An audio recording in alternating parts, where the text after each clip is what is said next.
Hey, what's going on, everybody? Welcome. This is Whistlekick Martial Arts Radio. Today, Andrew and Victor and I, we're going to talk about the results of our first ever sponsorship campaign. We talked to you about that this was coming. Actually, we just started talking about this years ago, but we've had our first campaign, actually, and our second campaign. But we're going to focus today on our first sponsorship campaign as it related to martial arts radio and how it went, because some of you were kind of interested in this stuff. Some of you nerd out on the behind the scenes.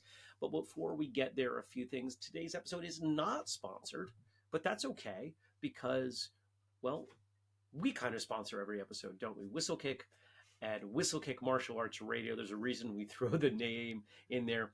If you want to find out about all the things we do with the show, if you want to check out all the past episodes, the things that Andrew works on behind the scenes, because Andrew plus, what are we at, Andrew? There's like 8 of us that work on each episode. It's something insane like that.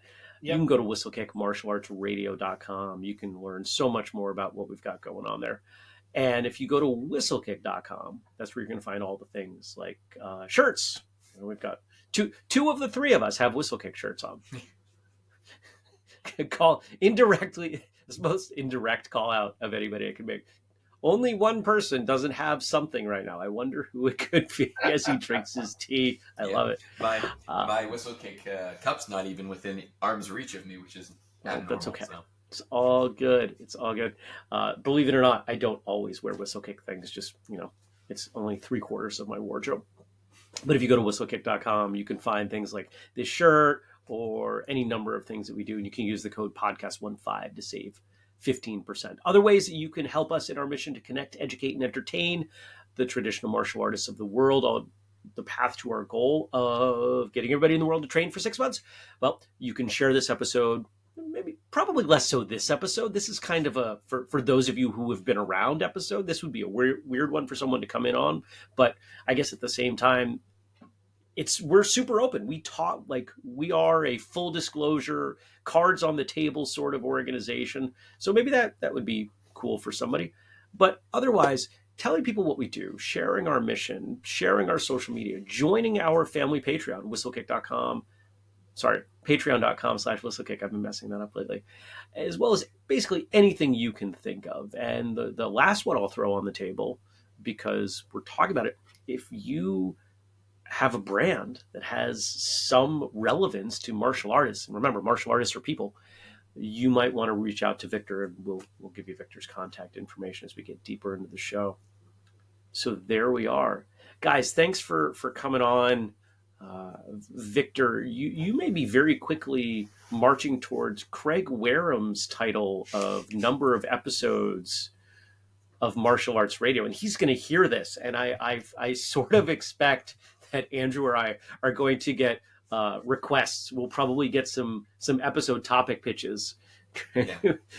Oh, for sure. I mean, we just, Andrew, Craig, and I just sat down and recorded a couple episodes all together. So he's still nudging ahead, He's got you, but it's by less of an overwhelming lead than it used to be.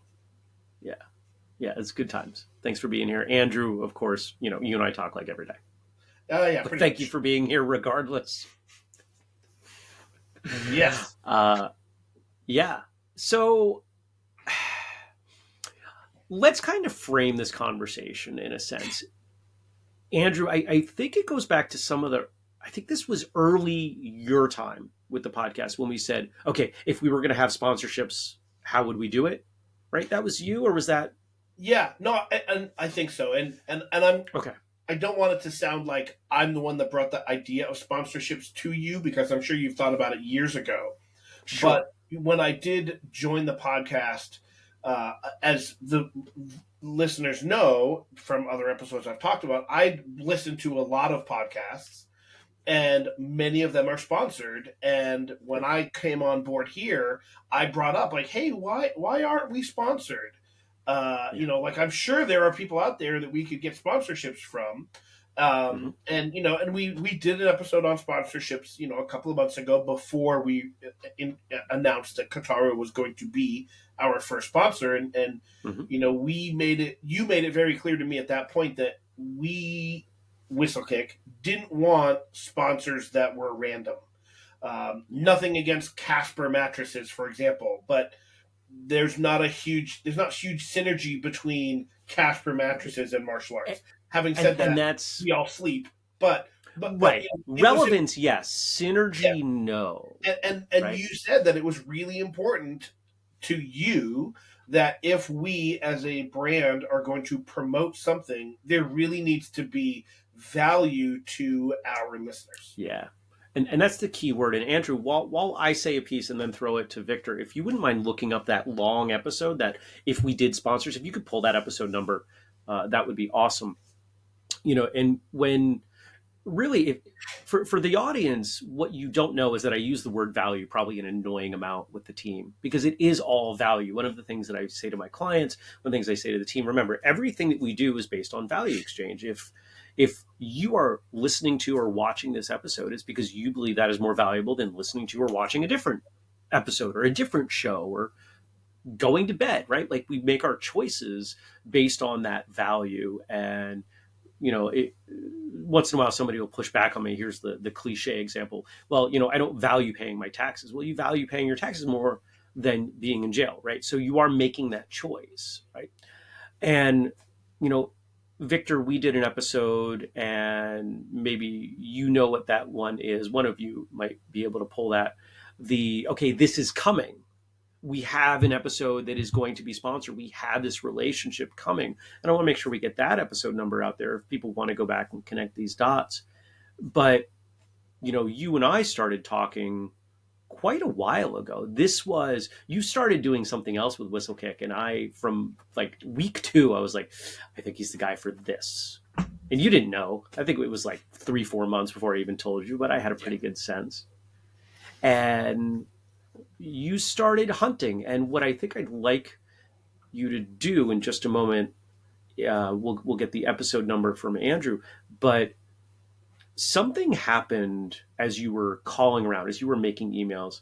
Something happened because I remember you reaching out to me saying that you would talk to Gage Hanlon at Kataro, and something was different in that conversation. So I want to hear that from you in a moment. Andrew, you look like you've got that number.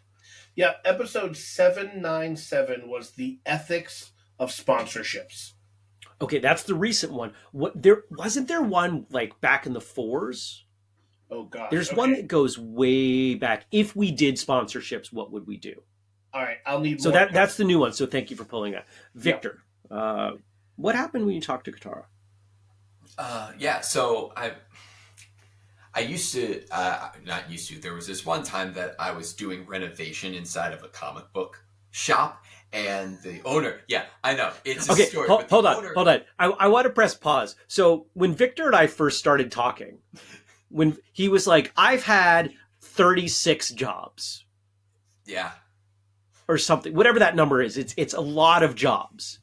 And if you only ever listen to shows, you might think, oh, Victor's 102 years old. He's not.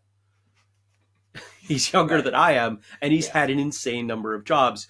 So this is one of those things that, like, every time I talk to Victor, he'll pull context, this story from something, and it's always a different job.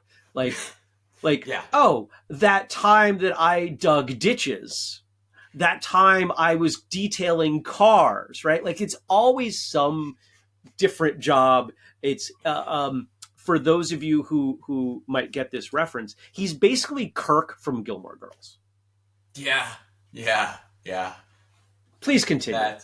Anyway, so I was the owner of the comic book store. Used to, like, oh my gosh, he was a very loud but like rambunctiously jovial loud person, and he used to walk around yelling, KYC, Victor, KYC. And I was like, what are you talking about? He's like, know your customer. And like, I've watched him sell hundreds of dollars worth of comic book stuff to someone who came in for like a $2 comic book, right? Because KYC, know your customer. And that kind of has always stuck with me. So when you gave me this job to find people, that was my whole thing. That's why we didn't just get a sponsorship by Casper mattresses. I was, trying to figure out like what's important to our customer base, for lack of a better word, our listener base, right? What would they find, your word, value in?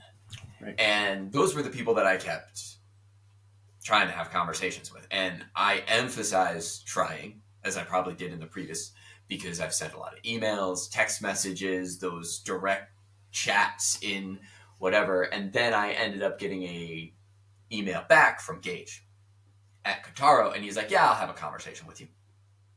And after my conversation with him, not only did I realize that our listener base would find value in what Kotaro does, but he was the first person that I had a conversation with that was like, oh yeah, this makes sense because of the people who are listening to you. I mean, there's so many different ways.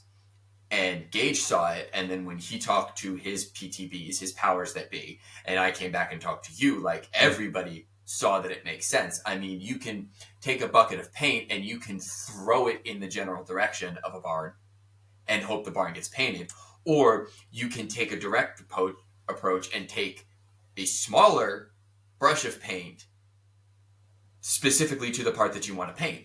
And that's pretty much what Gage at Kotaro saw. I mean, it's not enough that we saw, hey, this is a product that the people who listen to our show would find value in. He saw, the reach maybe not be what the general advertising reach would be, but it's a focused reach. Instead of putting it in front of hundreds of thousands of people who, a fraction of which, a 0.0 whatever percent may be interested in it, we're going to put it in front of the exact people who we know would be interested in it. And that was the real difference that I had, was the vision. I always like to speak to people who can visualize not where we are, but where we could be. Right. And then we work on how to get there together. And that was the conversation that I had with Kotaro people. And there's the three-way value exchange, right? We made sure that this was something that our audience, that we worked really hard to build a relationship with back since. Andrew, did you find it? No, what I found was episode 115 was money in martial arts competition. Okay. No, it's more recent than that. I'll let when you talk in a second, and I'll hunt. I'm pretty sure there's something out there. So we wanted to make sure that, of course, that there was value to the audience. And that's why, we don't read ads. We don't read. It's why we don't pre-record ads, right? It's why we try to make them a little more dynamic, because we've all had that experience listening to a podcast. It's like, I've heard this exact ad 75 times, and I know that in 3 seconds, the person reading it's going to stumble over that word, right? Like, you get to know it that well. And it just doesn't land, right? People skip it. So we had to make sure that we were doing ads in a way that still carried value to people. We have people who don't train who listen to our show. We have people who don't wear belts who listen to our show. How do we make a Kotaro ad interesting enough that they won't hit the skip button, right? How do we deliver enough value that Kotaro is happy with parting with some money that they give to us as we also build a relationship, right? So there's all that exchange in there. Now, Victor, as you put this together, obviously it was a trial, right? There wasn't anything guaranteed, but we also got Andrew involved on the back end, and I wonder if the two of you might talk about how that worked. Yeah, so one of the things that we worked out in terms of the sponsorship, Victor, was X number of episodes are going to be sponsored by Kotaro, and so we sat down and looked at upcoming episodes that we had and topics and said, which ones make sense to be sponsored by Kotaro. And obviously the interview episodes, it could be sponsored by anybody. But we did have a little bit of a conversation about which ones would make the most sense, right? Right.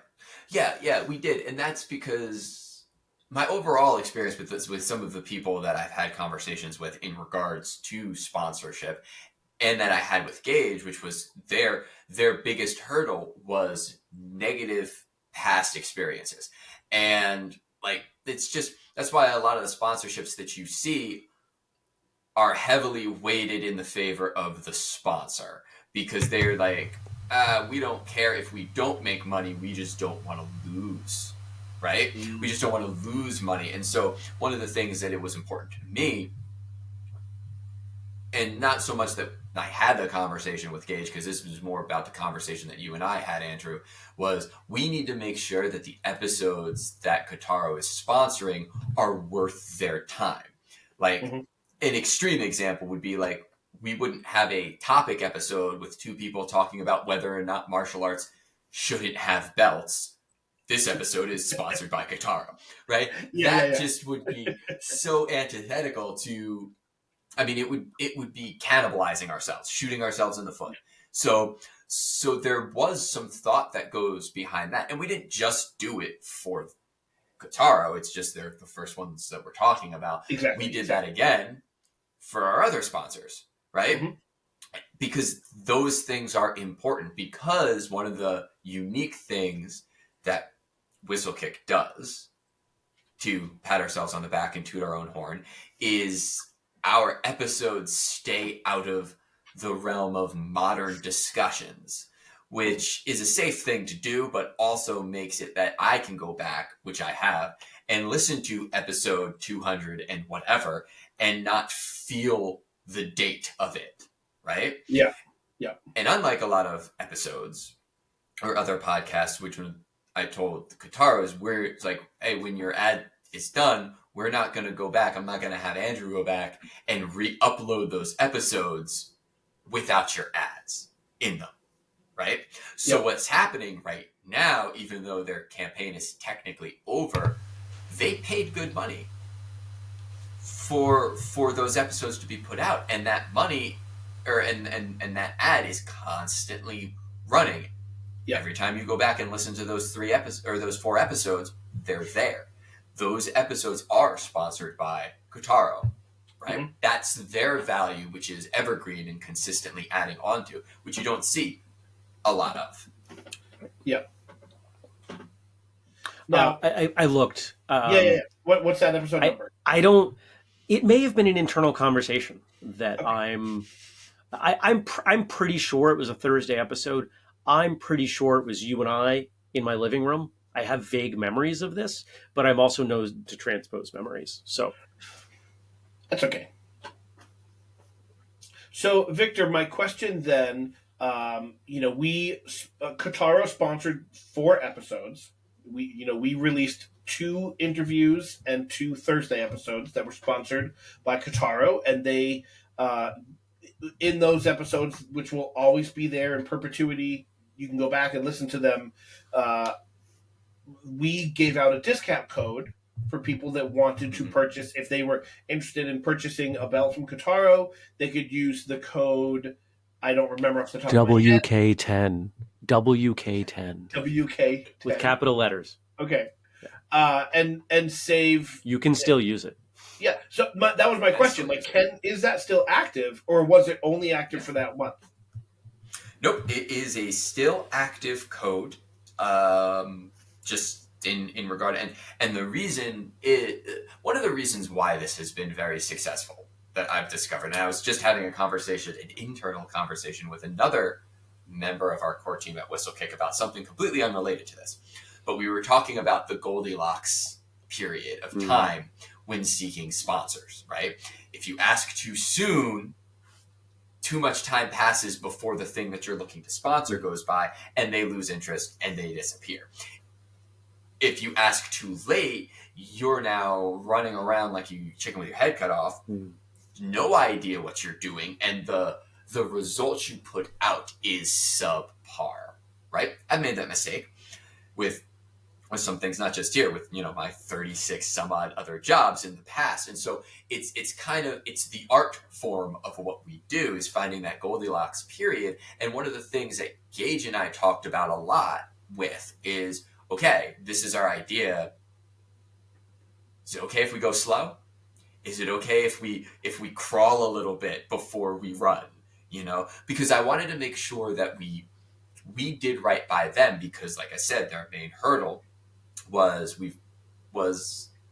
things just haven't worked out before. So it's just easier to risk for yourself and do your own ads, and do your own thing, as opposed to risking on another company. So that being said, I had a conversation with Gage just about, how everyone was feeling, right? After the ad was run, and astronomical. They loved it. They said their experience was, 10 times better than any other experience that they had ever had with running ads or doing some sort of campaign via an avenue that was not in-house. To be like, sweet. So in that, because that was just a logistical conversation with us just talking about number things. So then I was like, hey, so let's talk about our partnership moving forward. Let's set up another time. That other time, because of the holiday, just happened to be 2 weeks later. When we had that conversation 2 weeks after our first conversation, the numbers that we talked about the 2 weeks prior were already useless. They had already changed. They had already grown, exponentially, to the point where everyone was already even more over the hill enthralled with how this relationship had worked out. And that's what happens when you have two groups that say, hey, you have a product, we have a reach, and we both value the people that we're reaching towards enough to give them a quality thing and a real human experience opinion of that thing. And so now they're under the opinion where, it's not they'll do anything for us, because that's not how we got here. We got here by being methodic, by thinking about things. But everything now can be a conversation, because they see our value to them, our listeners' value to them, their value to us. Everyone is winning in this situation. Yeah. And so that's why the conversation with Kataro is continuing to go, because everything now is a conversation. Well, what do you think about this? Well, how could we do this? How could we bring more value to each other? How do we continue to win mutually? Right. And this is something, if you know Whistlekick's history, that pretty much everything we've done, it's never been short-term money. It's always been medium to long-term money as we build this brand. And this is the difference for those of you out there who maybe are starting a business, or starting martial arts school, starting anything. This is the difference between a business and a brand. How hard there are a few brands that I look at that I'm like, man, these brands are killing it. And we've talked about some of these internally. Harley Davidson. How bad would Harley Davidson have to screw up to lose its customer base? I mean, they went through a decade where they released terrible, horribly unreliable motorcycles. People still bought them. They're like, oh, it was a Harley. Yep. Nike is a brand that is incredibly valuable worldwide, to the point where, unless something has changed recently, you don't see Nike on social media. They don't need to be there, because their brand is so valuable. If you want Nikes, you want Nikes. If you don't, you don't. They've put in the time to build that brand, and they've done that. Both of those brands have done that by focusing on what is going to happen longer term. Not, okay, we could take this route and make a bunch of money right now, which I'll be honest, I've been very honest with the audience over the years. Whistlekick is not yet profitable. It is incredibly difficult for me to make some of these decisions, knowing that we could, do this and flip that product and put Casper mattresses on. Casper should probably send us a few $100 at this point, just because, just because we mentioned them all. It's like the fourth mention, But hey, if we're gonna mention a product, we might as well mention a good product that we just don't happen to sponsor. Does your mattress suck after class? And I think this is something philosophically that probably resonates for a lot of martial artists, that we're building relationships. We've built relationships internally. The three of us are friends in addition to working together. We've built a relationship with the audience. We've missed in 800 whatever episodes, we've missed one. I have made sure that we've always showed up. We don't rebroadcast episodes. We don't take the way that a lot of podcasts do. No, we just keep the hammer down and we continue to release good stuff because we're trying to serve this audience. And kind of like showing up to class, right? You might not feel like going to class every time, but if you continue to show up, if you build that habit, you continue to improve even on the days that you don't think that you do, and it leads somewhere. And we're at a point now with our events and with this where it's all coming together. I mean, without spoiling surprises, there are things that are happening. Marshall Summit is going to be the culmination of 8+ years of effort, not directly, but indirectly setting up the platform, right? And so all of these things are coming together, and it's going to be an absolutely insane event. And if you do happen to listen to this sometime, July, well, won't air in July, August, September, October of 2023, you should come to the first ever Marshall Summit. It's going to be incredible, right? But this is what we do, right? We step over the short-term money because our eyes are up, right? If you're thinking about self-defense and you look down at your feet, you're going to miss out. You're going to fall in a hole. Bad things are going to happen. Yeah. And quick sidebar, for those that want the quick info, Marshall Summit is I can't even say a weekend-long event in Keene, New Hampshire, because it's starting on Thursday and ending on Sunday. So we're looking at 4 days event, the second weekend in November in Keene, New Hampshire. Just the quick details. You can find information on Facebook and whistlekick.com. So we've talked about how we got here. We've kind of hinted at what is happening, what's going to continue to happen. Are there, and I guess, Andrew, I'll kind of ask you, because you've been, of the three of us, I guess the least involved. Are there things we haven't talked about? Are there questions we haven't asked that the audience might want? Coming into this conversation, the questions that I had revolved around, which Victor, you already answered. The discount code for Kataro is still active. Moving forward, because why not? Right? Yeah, absolutely. I mean, and it wouldn't be up to us; it would be up to them. Right. But they get that, right? Like this is we're building again. There's the difference between short term and longer term. Yeah. So there was that question, and then I'm assuming that as we move forward with other sponsors, that those same sorts of things will be handled and taken care of. And the other question revolved around, how often are episodes being sponsored? And, we already talked, Kataro did a 4-episode sponsorship with us. It's conceivable. I assume that they could sponsor more episodes in the future. We're hopeful. Is that the right word to use, Victor? Hopeful at this point? Expectant. Expectant. It seems like it because we're on the same page that there's value there. And Kataro was not our only sponsor. We had Safest Family on the Block as well. And the reason we're talking about Kataro is because they were first, right? It's the first time anybody does something, especially like this.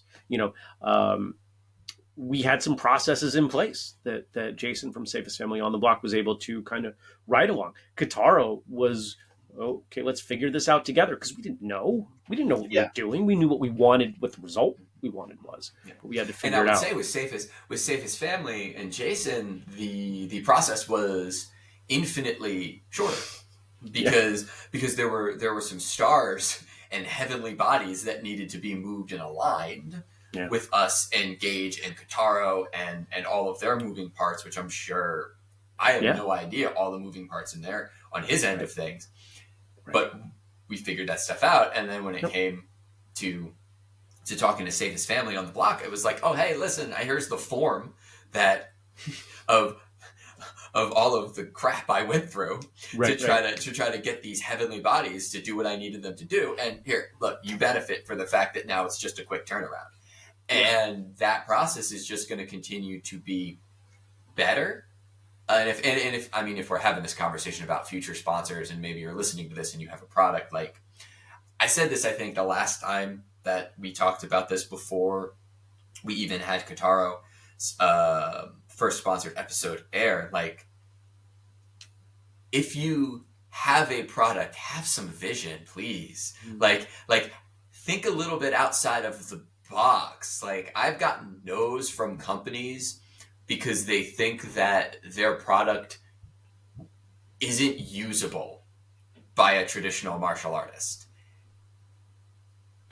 There was one company, I won't mention who they are, but I texted you, Jeremy, where I sent them my proposal, and they told me that for brand cohesion, they only like to work with 18 to 50-year-old athletic, fitness, and health-minded individuals. So they're going to have to pass on my proposal. So either someone didn't read my proposal, which I think is likely, or they saw traditional martial arts and said, well, that's not health and fitness. That's not going to a gym and lifting heavy things. Right. I know plenty of martial artists who go to gym and lift heavy things, right? Yep. So have some vision and think, well, martial artists are people. That's how you started this episode. We're humans. We like things. And if you're willing to think outside of the box and you have a quality product or service, there's something that could fit there. Yep. Yeah, we're never just going to take somebody's money. We've had offers. In fact, this is something, when Andrew and I did the episode, Why We Don't Pay for Guests, right? Like, we mentioned that we also do not receive money for guests, and we've had offers. There's another one that's come through recently that I didn't even bother sending you because it's just gross. Like, it's just, no, I don't want that. I don't want us to be associated with that. And we're going to work for strong results because wouldn't it make more sense to find a way to keep supporting our sponsors and build relationships so we can all win together? And at the same time, it's less work for everybody. It's like, oh, okay, so we're doing another 3 for this company, or 4, 8, or maybe somebody sponsors for a month, or a particular topic, or whatever. Right? We're gonna keep doing that and building that relationship based on mutual value. If people want to get a hold of you, Victor, if they want to talk sponsorships, if somebody wants to, I was looking for something, a funny segue, but I lost it. Go. They can email me at victor.whistlekick@gmail.com. That's kind of where I do all of that business. And then from there, what will most likely happen, if we're going to have a conversation, is we'll set up a time that we can talk, because I don't like to communicate. Emails and text messages are for quick relaying of information. They're not for figuring out how things can work. Yeah. Collaboration. Casting. Yeah, for sure. Awesome. And Andrew, anything you want to add as we fade here? No, I don't think so. I think just okay. The biggest word that I think really fits our sponsorship model, for lack of a better word, is synergy. That we really work hard to make sure who we're partnering with is mutually beneficial for everybody involved. Yep. And the last thing I'll say before I roll out here is Victor is not simply heading up sponsorships for the podcast. Victor is heading up sponsorships, partnerships for the entire brand, because remember, Whistlekick is not just martial arts radio. Whistlekick is also First Cup and our events and our teacher trainings and Martial Journal and so many other things that we do, and books published. Books, right? And that gives you an opportunity to craft something unique with every brand as necessary to deliver to them the best, what's the word we've been using? Value. So Yeah. Yeah. There's a good chance that if you have a company that has non-geographic reach, right? Like if you're a construction company that specializes in building martial arts schools in Montana, we're probably not going to be the best way to go. But if you're a company that specializes in consulting and architectural design for building martial arts schools globally or nationally in the US, that might be a fit. Yep. Right. See the difference. Okay. All right. Well, audience, thank you for being here. Thank you for watching or listening. I appreciate you. I will speak for the other two gentlemen. I believe they also appreciate you and you being here, because without you, we would be not one crazy person talking to himself, but three people talking to each other and then pretending other people listen to it, which, let's be honest, is most podcasts.